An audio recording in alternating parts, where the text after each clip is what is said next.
Welcome to Recalculating Small Business. Like its award-winning book, Recalculating is dedicated to small business in America. Your hosts are Don Mazzella and Dan Perkins. Don Mazzella is the editor-in-chief of the Small Business Digest. Dan Perkins is a registered investment advisor with 43 years' experience in managing money. Dan Perkins here, your co-host, along with Don Mazzella of Recalculating for Small Business. Our radio program is dedicated to you, helping the small business owners increase their profits. We draw our name from Recalculating, voted the best small business book of 2017 by the Independent Press. In this book, it features ways to grow your small business. Now, here's Don Mazzella.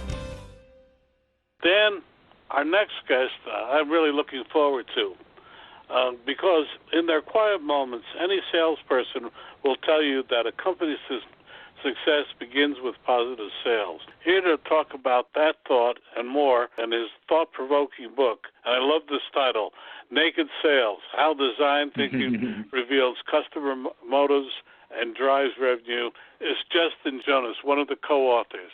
Justin, welcome to the program. Thank you. Thank you so much. Thanks for having me. Well, Justin, tell us a little bit about what your book's about, its title again, and how people can get it, and then I'll turn it over to Dan. Sure. Yeah. Naked Sales is essentially about how we in sales can hack the way we go about selling.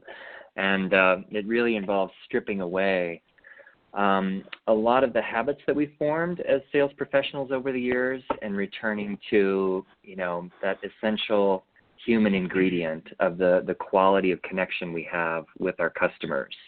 We give some very specific ways to do that. And I think you asked, how can you find the book? It's on Amazon. Well, everything's on Amazon, it appears today.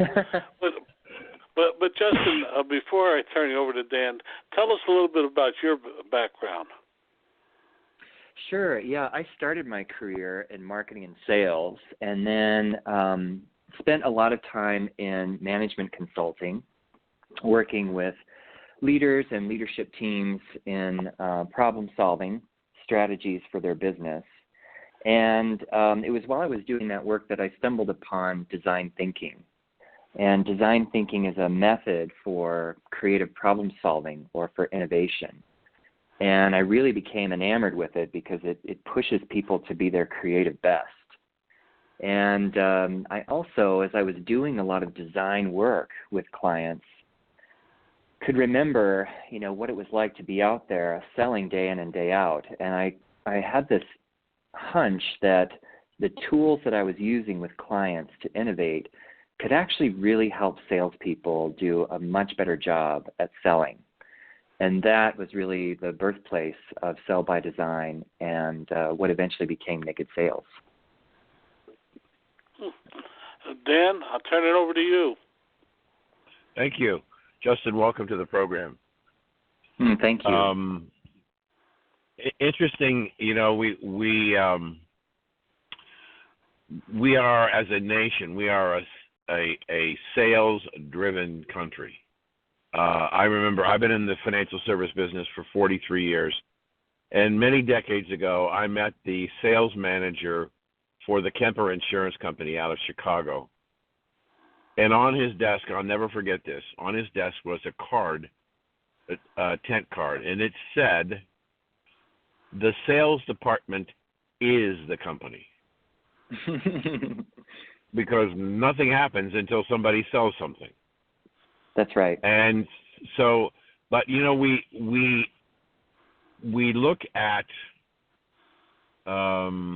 sales from lots of different perspectives.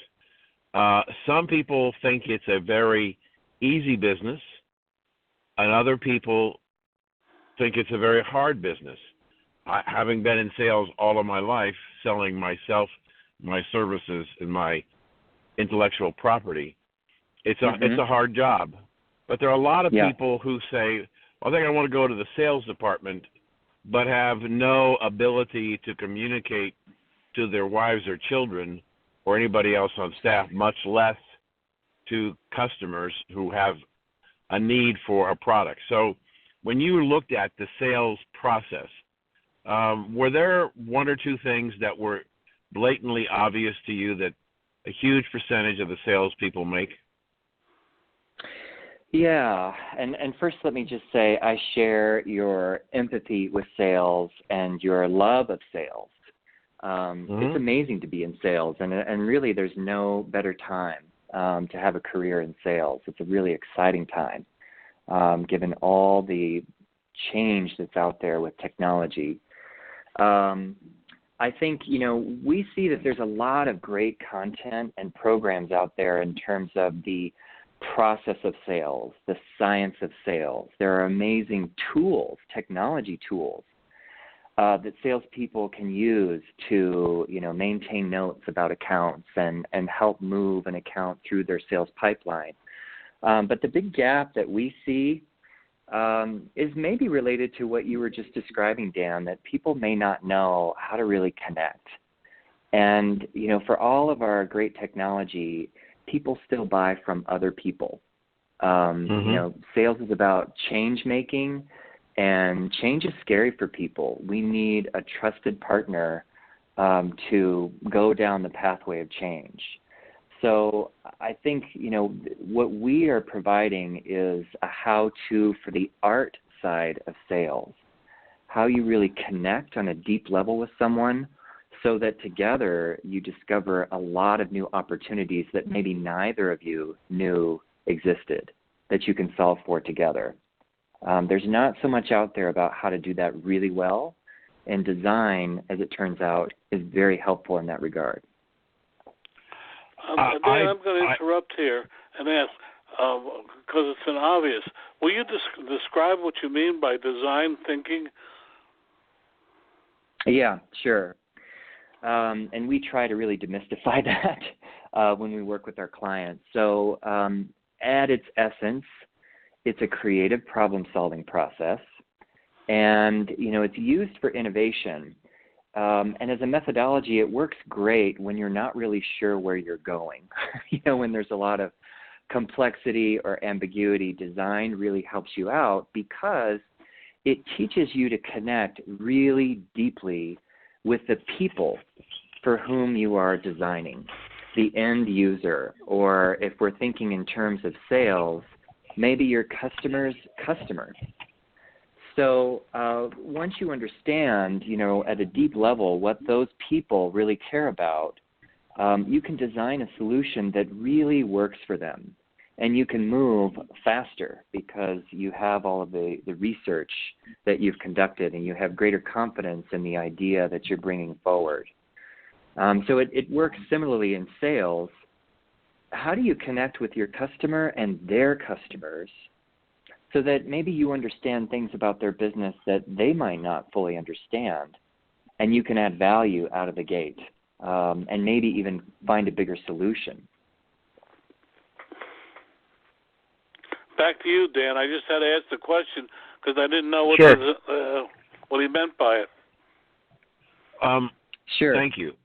One of the things that I have is I've trained people, thousands of brokers through my career, is that I say that successful salespeople, regardless of whatever it is they're selling, are consummate storytellers. And if we understand that people buy products or services for the benefits that they produce, then we build stories about those features, benefits, advantages of the product that we have. We can be more successful. People don't buy a Rolex watch on how it's made. It's a status symbol. People buy Timex watches because they just want to know what time it is. So understanding, as you said, what the needs, wants, and desires of your customer are very important. But I want to ask you another question. I want to go back in just a few moments ago. You've on probably 3 times that I could recall in this discussion, you have used the word we. So my question to you is, who is we? Yeah. So our company, Somersault Innovation, is led by myself and Ashley Welch, my business partner. And we have a team of consultants in the United States and in Europe. And together, we work with clients on helping their sales teams achieve breakthroughs. Do you only work with big companies, or do you also work with small companies and everything in between? You know, we do work with companies of any size. Having said that, though, our clients tend to be larger, established companies. And we think the reason for that is that it goes back to something I said a moment ago, that design works best in complexity. So we've been learning that a lot of our clients who really find the most value are those clients that have really complex offerings. It's a technology solution, for example, that could be customized in a myriad number of ways. Right. It may not work best if you're only selling Rolex watches. That's all you have to sell.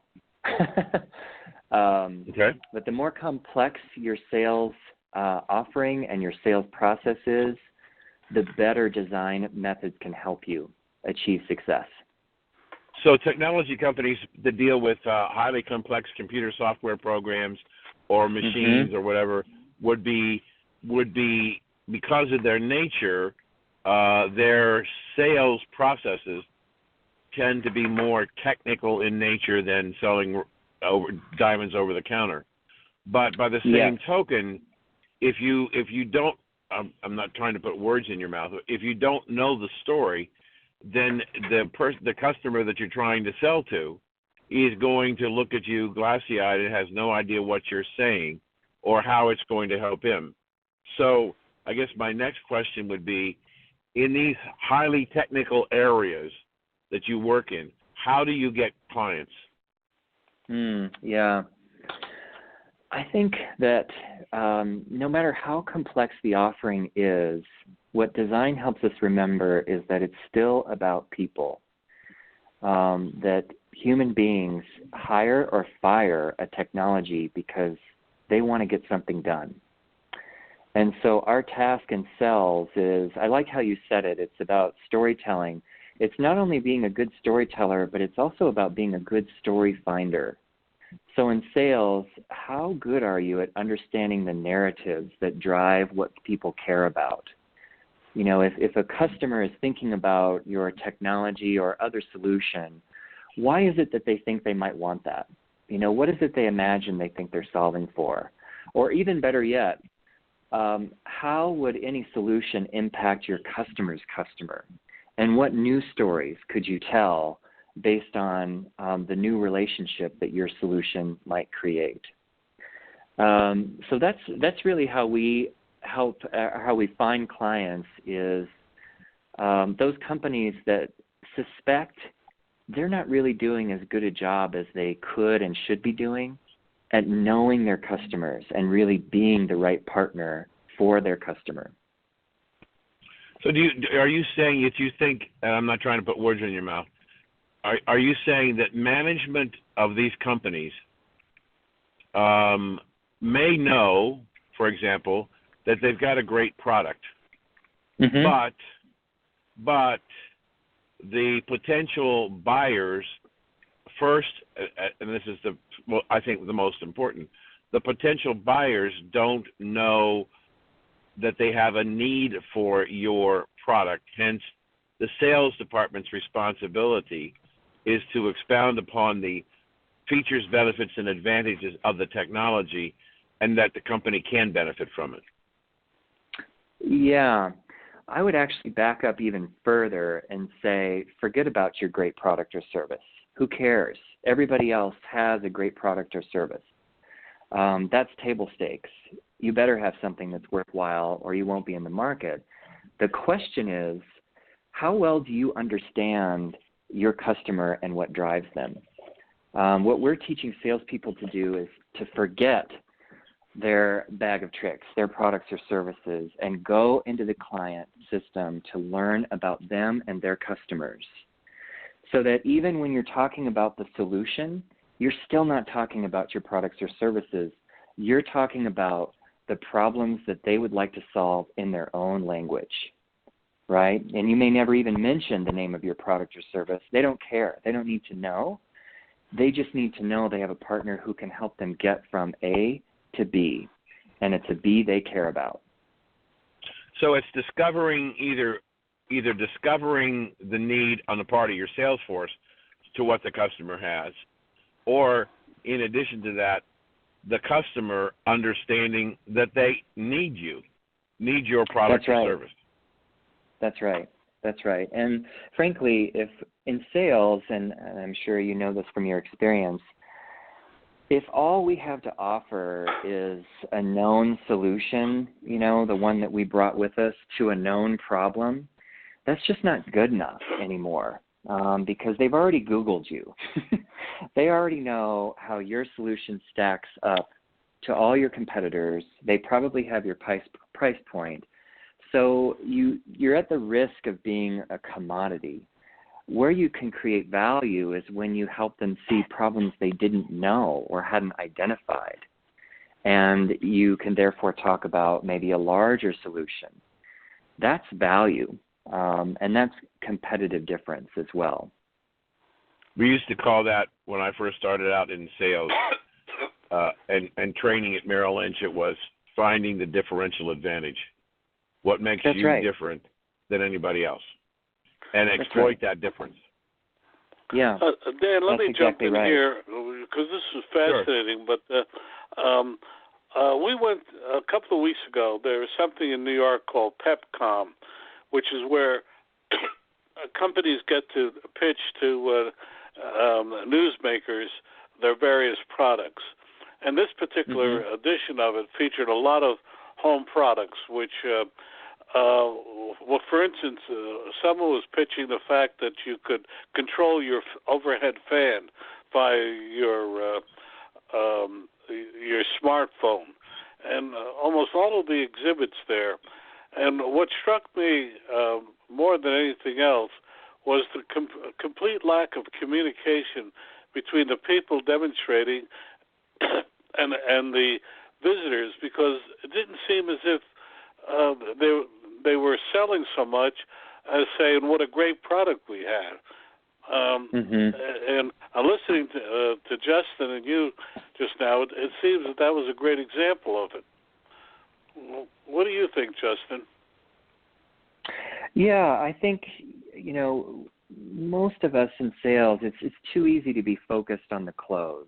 We even when we go into a client, we maybe already have a hunch of which product or service they're going to buy. And so we can fall into a habit of prematurely talking about that particular product or service, and maybe trying to hit on the particular benefits we think that customer may most appreciate out of their ceiling fan.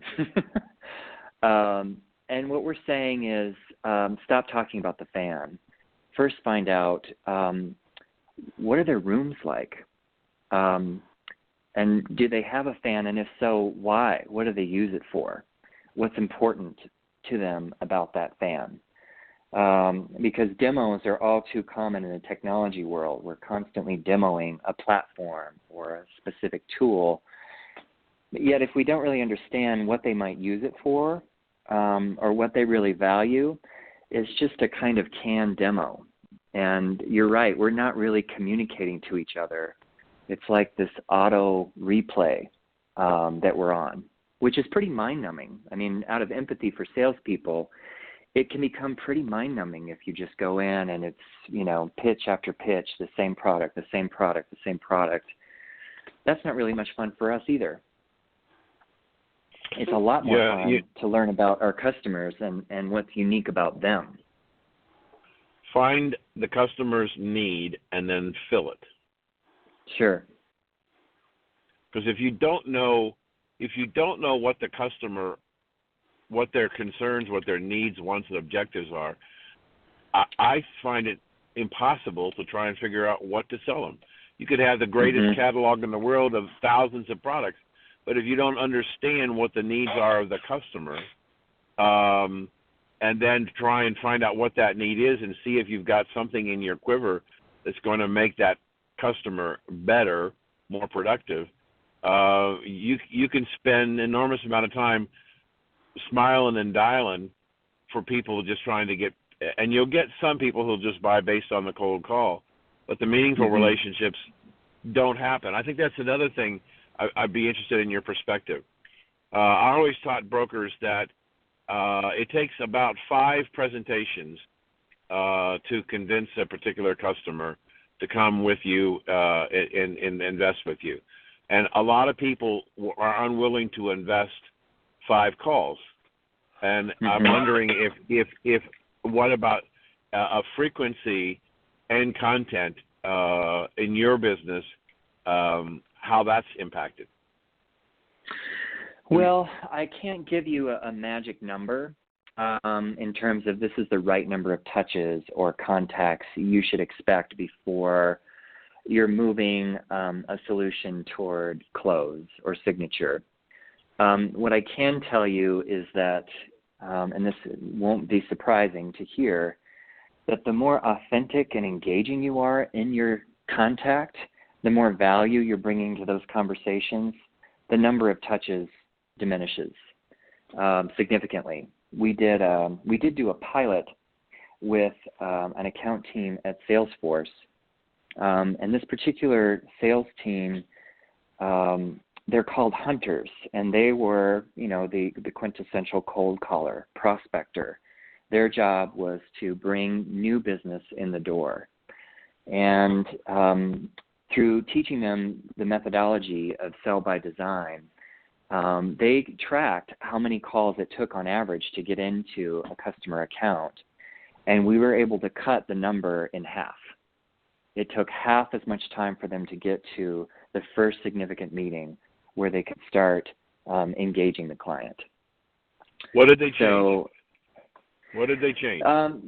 What they changed, you were talking earlier about it's all about finding, the client's need. And yes, that's maybe in some respects the obvious aspect of sales. We have to know what the customer needs in order to offer something to them. But when that gets really interesting is where clients don't actually know all of what they need. And in the complexity of today's environment, that's increasingly the case. They're not even sure which questions to ask. So if you were to spend time in your discovery to go out and experience your customer's customer, you have first-person evidence of what it's like to engage with that account as a customer. And you have a lot more insight about what's great about their business, about their products and services, and where they might have some gaps. So if you can bring that conversation to the table, that's a call that people are willing to take a lot sooner rather than a call about, hey, let me give you a demo of our amazing products and services. I used to train a lot of brokers in my life and wholesalers and salespeople, and I believed in one thing, a path to success. The person who asks a question and shuts up and listens to what the customer answers gives you a great deal of insight as to where the customer is at any given point in time. It's more important to have the customer talk than you to talk. Yes. And it's even more than that. You're absolutely right. You're doing it right to the extent they're doing all the talking. And what they're talking about matters. So, for example, this goes back to the concept of storytelling that you mentioned earlier. We've gotten pretty good in sales at asking sort of pain point-oriented questions. Like the classic one would be, what keeps you up at night? And you get some interesting information, but the downside of any response that you get to that kind of question is that people are telling you their own conclusions or their own assumption about what the issue is. And they're not always right. They don't always understand it. And our job in sales is to kind of push through that to understand as closely as we can what things are actually like so that we can draw our own conclusions. And the best way to do that is to invite your customer to tell you very specific stories. Storytelling is a way for them to bring you into their world. So, yes, you want to get the customer talking, but can you get them talking about their best customer and why they are their best customer? Or can you get them talking about a recent mistake that they made or problem that they had? If you can get them talking about a very specific story or situation, you will learn so much more than you ever could from an answer to what keeps you up at night. Right. So let me go one step further and move to the process. Sure. Is your company philosophy as it relates to salespeople?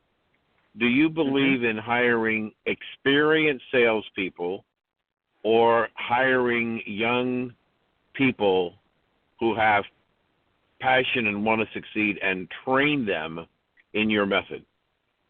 Yeah. Well, there's advantages to both. So we wouldn't say you should go one way over the other.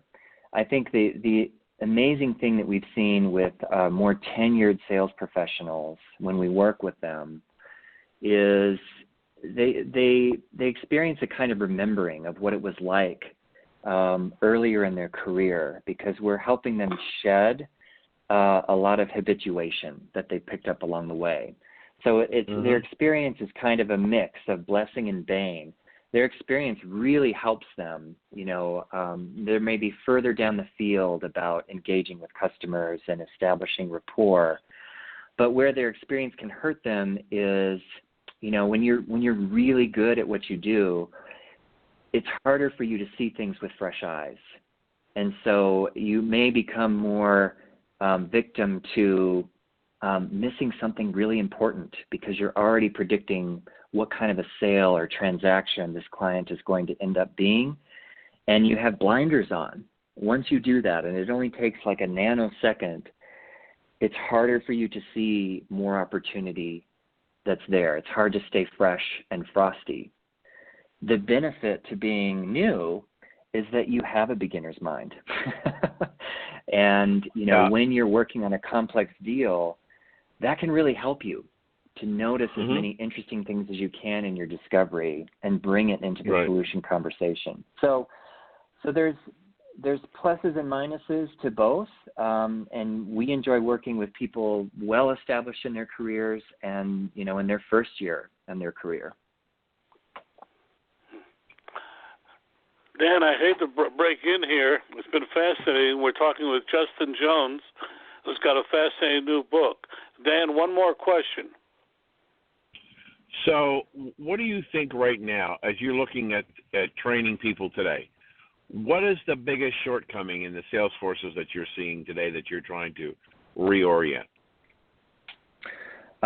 They are not curious.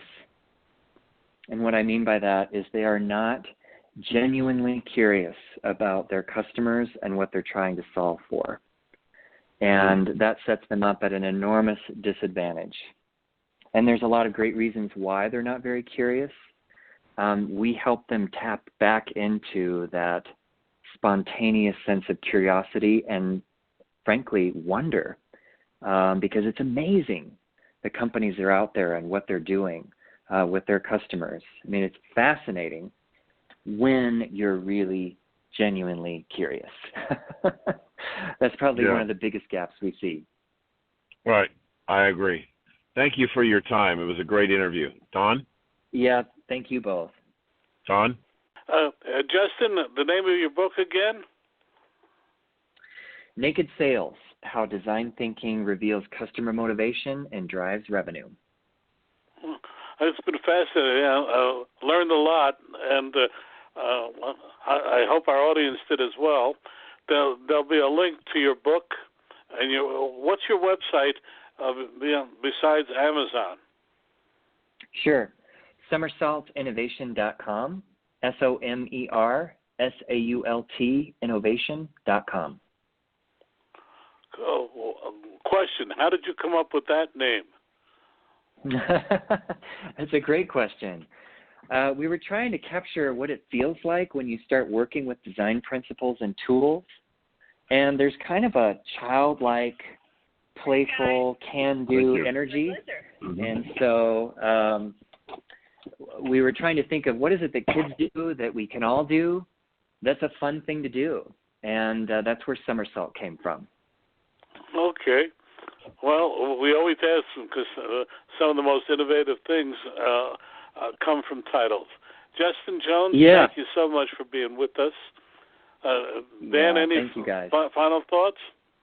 No, thank you for your time and insight, and it was a pleasure to talk to a professional about something I've been doing for 50 years. Yeah, I enjoyed it too. Thank you both. You guys take care. You are. Want to know more about health savings accounts for your company or yourself? Go to 2hsa.com and get a free employer's primer. Health savings accounts are a cost-effective way of offering health care benefits to your employees and yourself. HSAs build retirement funds for your employees, improve morale, and reduce your health care benefit cost. For a free employer guide to HSAs, go to 2hsa.com. That's 2hsa.com. Dan Perkins here from Recalculating.biz with your featured book.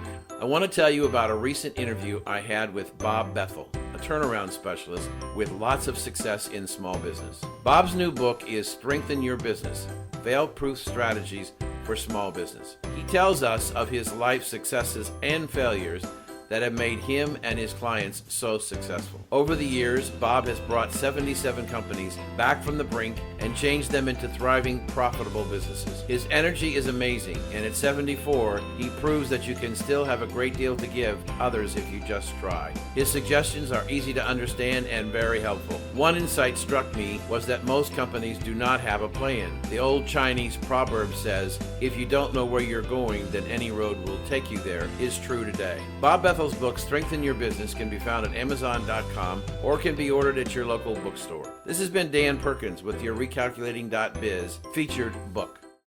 Welcome back to Recalculating, the program dedicated to American small business. Now it's time to bring together our two experts, Dan Perkins and Don Mazzella, as they discuss things that are happening now that are affecting your business success.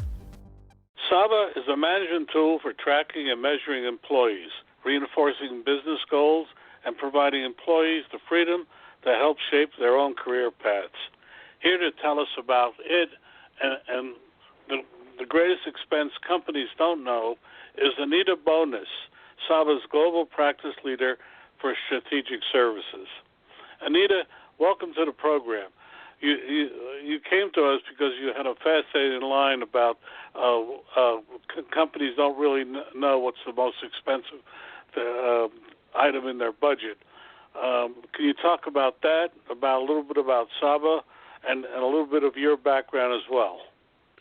Sure. So I think the line that you're referencing is, we often think about the greatest cost to doing business or when we're setting up and starting a business or, trying to grow an entrepreneurial business, we sometimes forget that the biggest cost on our budget is really the cost of our people and, what it takes to make sure that we have the right people resources or talent working with us to bring our vision to life and to help us grow and shape our businesses. And, this is something that for small businesses as well as businesses in mid-market and larger organizations, making this connection between our employees and the culture that we're trying to build and, connecting it to what we're trying to achieve strategically is one of the top concerns for CEOs today.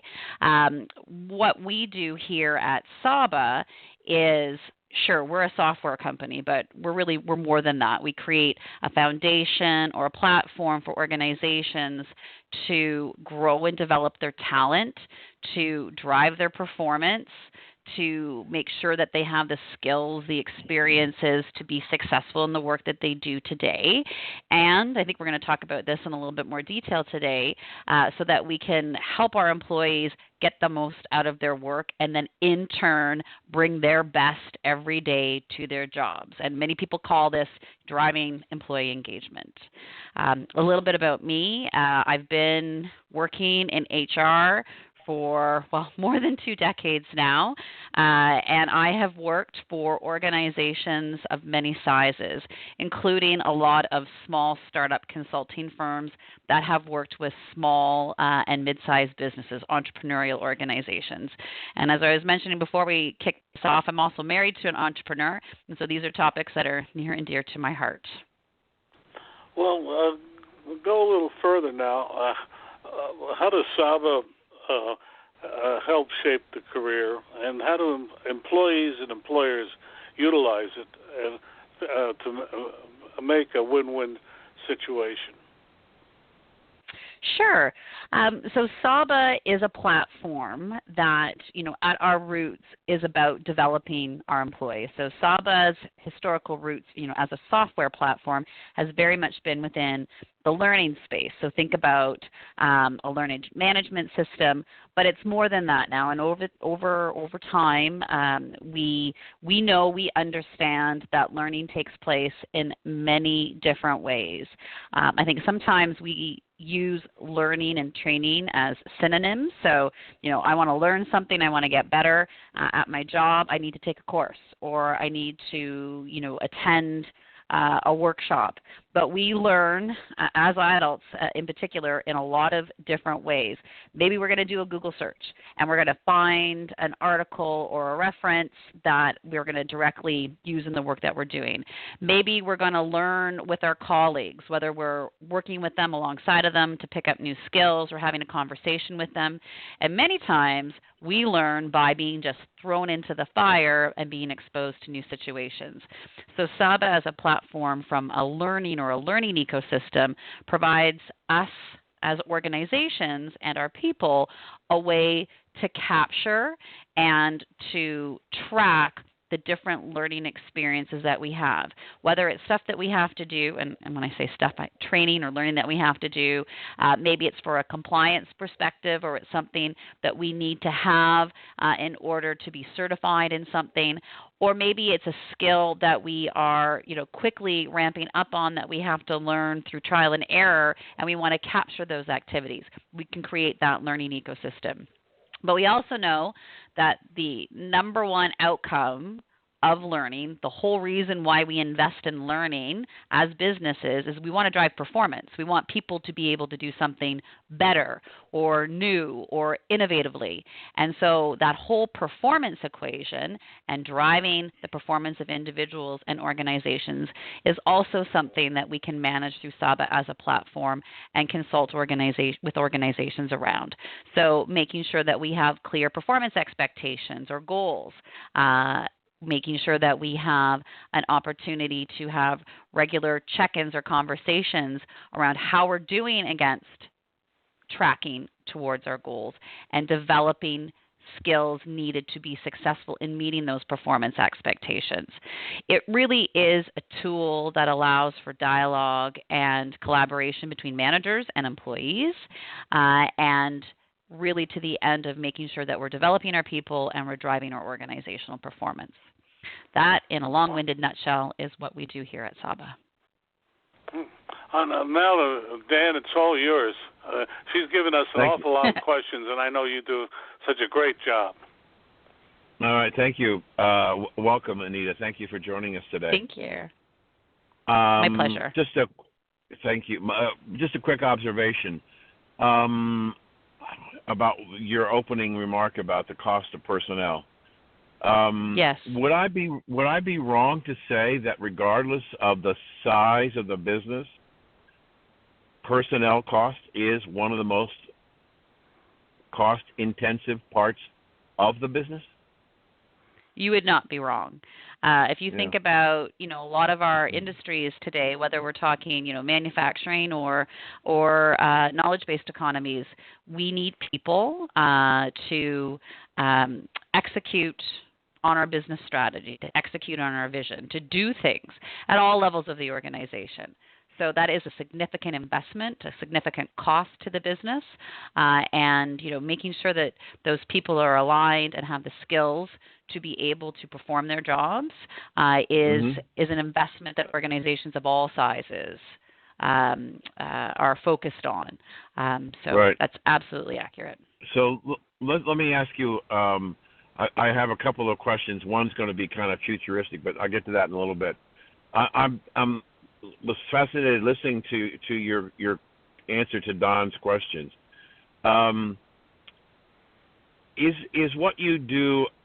Would it be fair to say is a collaborative effort between you as consultants and the senior management team in developing a strategy, but also assisting them in making and setting goals for the business and for the employees, and then measuring to that success goal? I think that's a really accurate perception. Some organizations come to us here at Saba, and they have that strategy defined. They have that worked out. Perhaps, there are large organizations that have an organizational development team, or a number of different resources in the human resources function whose area of expertise is similar to that of mine and my team. But when we work with smaller organizations, you might have a single senior leader that's responsible for all things personnel or human resources related, and they know what they want to accomplish, but they need some help and assistance in figuring out how to get there. And that's absolutely the kind of work that we do here within my team at Saba. We work with organizations that have that strategy already defined and mapped out, and we work with them to make it a reality.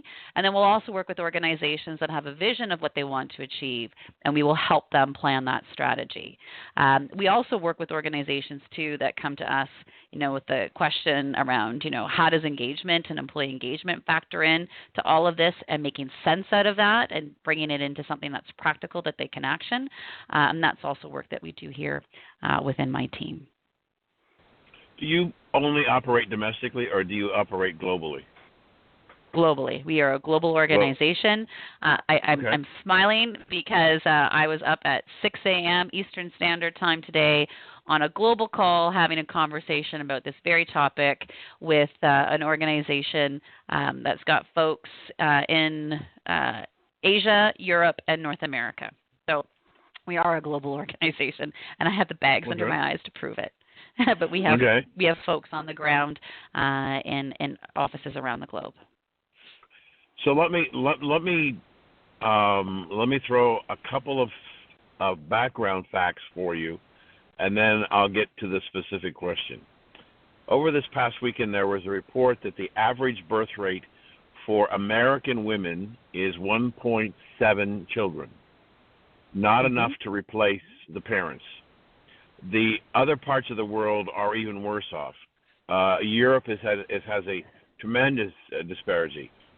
China is in chaos because they had a one-child policy, and now they've got 30,000 single males, and that's going to create a huge problem. The problem that all of this lack of population is leading to right now, and it's one of the reasons why Germany allowed so many foreign nationals to come in, is that there's a shortage of labor. Now, we have in the United States, most recently, our unemployment rate is near or close to significant lows. And so as somebody developing programs with, from a personnel standpoint, looking a little longer term, it appears that the economies are going to run out of people. There was an article this morning at Amazon where the warehouses, the people working in warehouses are so exhausted, they're starting to install more and more robots to do the human jobs. So what I'm trying to get to is we're looking at a shortage of labor on a global basis. Isn't that going to add tremendous pressure in corporations to try and find the right people? I think that it will add pressure on corporations to have the right mix of skills and experience in their labor force. And I think when you combine that with the pace of change in technology, use an example, a great example with Amazon and use of robots or artificial intelligence. It's going to change the shape of how we work. I think you will find that, as we move forward, that our traditional labor pool is going to look a little different, where people remain in the workforce longer, perhaps a growth or an expansion in what we call the gig economy, where people move from job to job and it's no longer a career for life. And I think organizations need to be flexible and forward-looking as they build their talent strategies or their personnel strategies to account for this. So you take this, this declining birth rate, you take the bubble. I'm speaking to you from Canada today, and we have, a huge bubble of baby boomers that are set to exit the labor force through retirement as well. And, the fact that organizations need to make sure that they're constantly looking at what skills they need their people to have to be successful in the future. It puts a lot of pressure on business leaders and HR professionals around how they do their recruitment, how they do their employee development, to make sure that they retain those great people that they spend a lot of time and effort attracting into their organization. So they want to hold on to the people versus allowing them to leave. It's one of the reasons why, if you read research and statistics by folks like Burson and Deloitte, one of the top concerns of senior leaders is retention and engagement, because you want to keep the people happy, to keep them there, and to keep them from leaving. Well, following that, if we have, I can't imagine what it's. I've been to Europe many, many times, and the last time I was there was in Germany, and I talked to people, and it was 2 years ago, and there are jobs going empty because the immigrants that are coming in have no skill, and companies are panicking. But I guess the issue becomes, as we realize we need to hire people as a business, and as you said, put together training programs to improve their skills. Are we actually training for somebody else's company? Because a particular skill is in demand, and you get the person gets the training, gets the initials after his or her name, and then gets recruited away by some other company. Well, if we look at training as more than just those formal credentials or the initials after their names, perhaps, but I would say that you either don't train your people, and then you have a workforce that may not be fully qualified or fully capable to be successful at what you need them to do, or you make a focused effort to invest in your people in terms of development, but also in terms of their workplace experience, and development is one of those big predictors or contributing factors to employee engagement. Investing in your people will actually increase the likelihood that you will retain them. So I think it's a short-sighted, myopic view to not invest in your people for fear that they're going to leave. Chances are, if you don't invest in them, they're going to leave for opportunities elsewhere. So if we look at, I'm a Gen Xer. I have on my team quite a few millennials, and growing our skill set, growing and developing our careers is something that's very important to us, as it is, I think, if you talk to folks across all the different generations that comprise our workforce today globally. And getting better and better at something is something that folks find very motivational. And for organizations that do not invest in developing their people, that can become a very demotivating place to be. So it is a really strong way that you can retain that top talent in your organization when you invest in them and help grow their abilities to shape their careers with you and stay. Are you basically creating the scenario that basically says, when we started this conversation, we talked about your comments with Don about labor costs. If we're going to have to invest more and more and more in our employees, aren't our labor costs going to continue to escalate as a percentage of operating expenses? I would say they won't. And if we go back to, we think about how people learn, adults learn on the job largely through social learning and collaboration with their peers. coaching conversations with managers or subject matter experts on the floor, through being exposed to new scenarios or special projects. And those don't have to cost a thing. There's no tuition. There's no, training fee per se to that. And then when we look at the cost of replacing people because they've chosen to leave to pursue opportunities elsewhere, a statistic might be to replace an employee might be as much as 1.5 times their annual salary. Having a retention issue where you're constantly looking external to replace and backfill your positions, that is like a broken window or a leak in the foundation of your business that escalates and increases your labor costs. So shoring up and creating a positive employee experience, a culture that focuses on developing your people for the roles they're in today and where you need them to grow to be successful in the future is actually a really smart investment to make and will pay dividends down the road. Let me ask Don real quick. Do I have time for another question? Oh, of course. You're doing such a good job. I'm keeping quiet and listening. I'm learning. I want to use a real life example of my number 4 son, who spoke with us the day before Thanksgiving.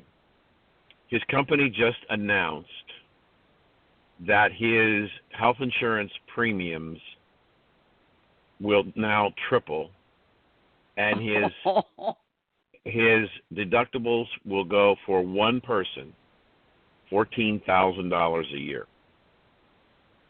And so the question becomes, well, we've been talking about labor cost. Another part of the equation that has accelerated dramatically over the last few years is the cost of medical benefits. And my son is saying, I basically took a pay cut because the premium that I'm paying for my health insurance tripled. I've got to look for a different job. Wow. So now we have a factor that isn't payroll cost, it is benefits cost, and the company in this case, but we have seen over the last 8 years, at least in the States, with the advent of Obamacare, health insurance premiums have gone through the roof, and deductibles. I mean, there's no way he can do $14,000 worth of out of pocket, so he's paying triple for the cost of insurance. Will probably never get through the deductibles, so he's getting nothing except a significant reduction in his paycheck. And so that's an issue that's not labor cost directly in terms of hourly benefits, but it is something that corporations are going to have to deal with if healthcare costs continue to rise. And I think, that is something that goes, I think, beyond the scope of a conversation around employee development and employee skills, but it is a genuine concern, particularly in the North American and the American marketplace. So, I will admit I'm Canadian, and so we may not have the same pressures when it comes to healthcare costs and expenses. But, the benefit package, so the total rewards package, goes well beyond just salary and development costs, obviously, and that is a huge burden, particularly for small businesses. Right. When one contributor, and this is not in any way going to mitigate that total impact of factors, outside perhaps the control of a small business owner or a mid-sized business owner. But when you create a culture where people are feeling engaged, they're happy to come to work, they know that the organization is invested in them, there's actual research that demonstrates that organizations with higher employee engagement outperform those that do not invest in programs and have lower engagement scores in just about every type of performance metric, including healthcare costs. There's been research done by Gallup. That's one of the world's leading research organizations, and they have a very strong practice in employee engagement where they look at the impact that highly engaged workforces have on businesses and business outcomes, and one of the trackable measures that they have been able to demonstrate is an impact on healthcare costs too, as well as quality issues, as well as safety. So we're not just talking about, and I'm using air quotes here, touchy-feely, make everybody feel happy and happiness at work. We're talking about hard metrics that impact top and bottom line for businesses that come from investing in your people and creating a workplace culture where people thrive. So, while that may not mitigate the total impact of, rising healthcare costs, it can have some mitigating effect, I think. So let me ask you a compensation question. If since you're a global company, and I know that it's probably going to be a difficult question for you to answer because everything is not equal, but do you have a sense of where, if there is such a thing, the average American worker, where they fit in on a global basis in salary and benefits? How well or poor do we pay our people relative to the rest of the world? I'm not a compensation expert when it comes to global compensation. So, my experience is solely within the organization that I work in. And as a global organization, we make sure that we benchmark across industries. I will say that obviously from a social programs perspective and insurance that's provided, outside of, the cost to the employer, Western European countries and, dare I say Canada, because of elements that are provided, by our state, we don't have the same impact of healthcare costs and benefits. I think by and large, when it comes to professional workers, American organizations are, on par with their global competitors and global organizations. And we are increasingly in a global workforce where talent mobility is not just within our own borders. So I think organizations are being very careful to make sure that, they're at least on trend when it comes to wage and compensation surveys locally so that they're able to attract and retain the best talent. But particularly for those that compete on a global scale, they're paying attention and benchmarking across geographies as well. My last question. I hate to break in here, Anita, but our time is nearly up. We're talking with Anita Bowness. She's Saba's Global Practice Leader for Strategic Services. Anita, tell us your website again and how people can reach you. So you can reach me through our global website. It's www.saba.com. And if you reach out through our contact us, I'm sure, and you're interested in learning more, they will route you through to me. My email address is abowness, so ABOWNESS, @saba.com. Thank you so much for joining us today. It's been a pleasure. And a link to your website will be on www.recalculating.biz tonight. Thank you for being with us, Anita. Thank you so much. It's been my pleasure. Dan, tell us a little bit about your new book. The book literally just went on for sale on Amazon. It's called Why Can't Grammy Remember Me? I believe it's the first book of its kind written for children of ages 9 to 12 dealing with dementia. And it's done as a mystery. And it's about two little girls, Hudson and Charlotte, who come face to face with trying to figure out what's happening to James's grandmother who has dementia. It's the children, Don, the children or grandchildren are the forgotten part of this puzzle of dementia. Mom and Dad are spending so much time trying to figure out how to help Grandma and Grandpa.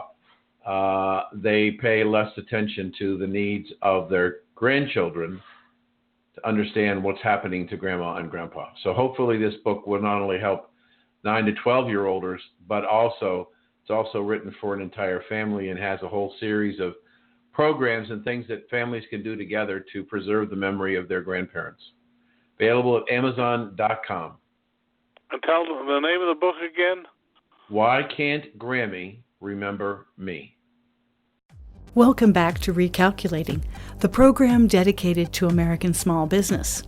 Now it's time to bring together our two experts, Dan Perkins and Don Mazzella, as they discuss things that are happening now that are affecting your business success. Thank you for joining us on Recalculating.